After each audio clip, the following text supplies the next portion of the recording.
All right, so this was interesting. Amanda Nunes was set to fight Valentina Shevchenko, the Bullet, for the second time. She beat her the first time by unanimous decision. Now, she has something, Amanda Nunes, called sinusitis, which is a sinus infection. Dana White went out and said that Amanda was medically cleared for the fight. Doctors cleared her for the fight and basically threw her completely under the bus in the post-fight interview. Now, there's many facets to what Dana said and what's going on with Amanda and what the best thing to do. Firstly, Michael Bisping blamed Amanda Nunes completely in the post-fight show for not properly weight cutting. He thought that it was weight cutting. We then found out later that it was a sinus infection. The second is, and her ranking is not going to be affected at all, we have to believe. But for a main event, Dana White, again, threw her under the bus and said that she will never headline a main event. Never, ever will it happen again. Well, that's bullshit, and for many reasons. He said the same about Greg Jackson, that Greg Jackson is one of the worst trainers because they didn't take a fight on 9 days' notice. He said Jon Jones would never be in a main event spot. And he's also clashing with a lot of UFC fighters. He's clashed with Amanda Nunes now, Jon Jones, Demetrious Johnson, because Demetrious did not want to fight TJ Dillashaw because he doesn't think Dillashaw can make weight, so he wanted to fight Ray Borg. And then Dana didn't go out on a limb. He just completely trashed Demetrious Johnson, saying, oh, well, yeah, that'll be pay-per-view. You and Ray Borg, why would that be pay-per-view? So he's screwing the fighter, and then he's also screwing his own promotion by saying that it's not a promotable fight. And he just tried to get Johnson to fight Dillashaw.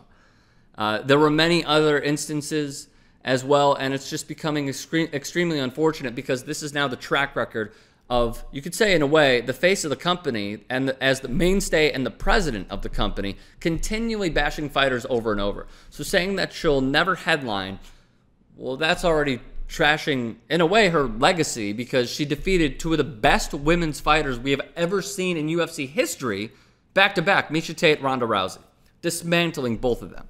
So she was a star, and her stardom could have added that much more lure to it if she were to beat Valentina Shevchenko for the second time. Dana also mentioned in the post-fight interview that maybe Amanda Nunes was scared. If there's one thing that we know by fighting Shevchenko, by fighting Kat Zingano, as we saw previously, Ronda Rousey, Miesha Tate, the last thing she is scared. So here's my own question.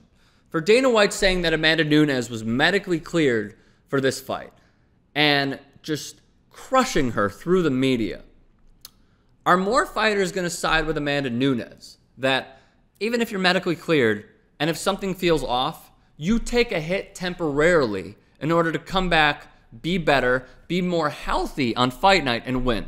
The risks are inherited with stepping into the octagon, a ring, what have you, for any fighter within their respective sport of boxing, the UFC, kickboxing, what have you. Should she take the risk for a promoter that will not back the fighters no matter what? Should she go in there and potentially get hurt and tarnish her own legacy?